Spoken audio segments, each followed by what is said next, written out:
आप देख रहे हैं बीबीसी दुनिया में, आपके साथ पायल बिन। जब भारत का विभाजन हुआ तो सिंध के लोगों ने भी हिंसा और बड़े पैमाने पर विस्थापन का दंश झेला। घर छोड़ने का मतलब सिर्फ मिट्टी ही नहीं बल्कि अपनी जबान, अपने रस्म रिवाज से दूर हो जाना भी होता है। सिंधी ये तकलीफ आज भी महसूस करते हैं। पर इसी बीच सरहद के दोनों ओर से कुछ सिंधी कलाकारों ने एक गाना बनाया है। देखिए पाकिस्तान से बीबीसी संवाददाता शुमाइला खान की रिपोर्ट। ससिए सुहिणी मारी अबाड़ा नूरी नजवारी मल जवाना लीला दिखर के छने सरसाना।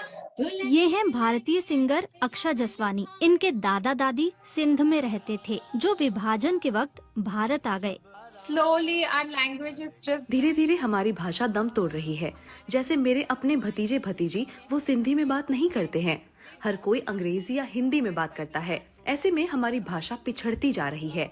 इसलिए हम अपनी भाषा में म्यूजिक एल्बम बना रहे हैं ताकि नौजवान अपनी भाषा की ओर लौट सके। ये गाना भारत और पाकिस्तान के सिंधी कलाकारों ने मिलकर बनाया है। सिक नाम के इस गाने के बोल सिंधी लोगों के अरमानों की बात करते हैं।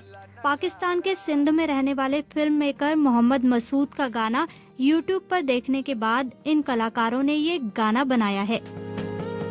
जो मेन आइडिया था वीडियो का वो ये था कि we wanted to show the transition from 1920 to 2020। ये जो 100 साल थे, इसमें जो पूरी वो कल्चरल कलर्स चेंज हुए, कैसे वो इवॉल्व हुए थ्रू आउट द टाइम, वो हमने प्रेजेंट किया।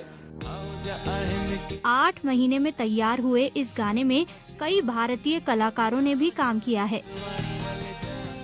एक किस्सा बताना चाहूंगी। ये शूट के दौरान हुआ था।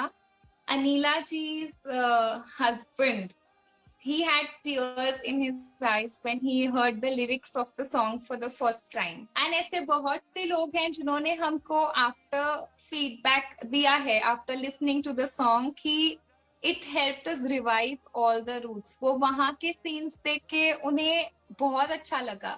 No one has ever done something like that which connects both Sindh and Hind. अब दोनों तरफ के ये कलाकार मिलकर एक और गाना बनाना चाहते हैं। अपने जड़ों को बचाए रखने की एक अनोखी पहल। कार्यक्रम से जुड़े किसी भी टॉपिक पर आप मुझे ट्वीट कर सकते हैं। मेरा ट्विटर हैंडल है @पायलभुयन। आज के लिए बस इतना ही।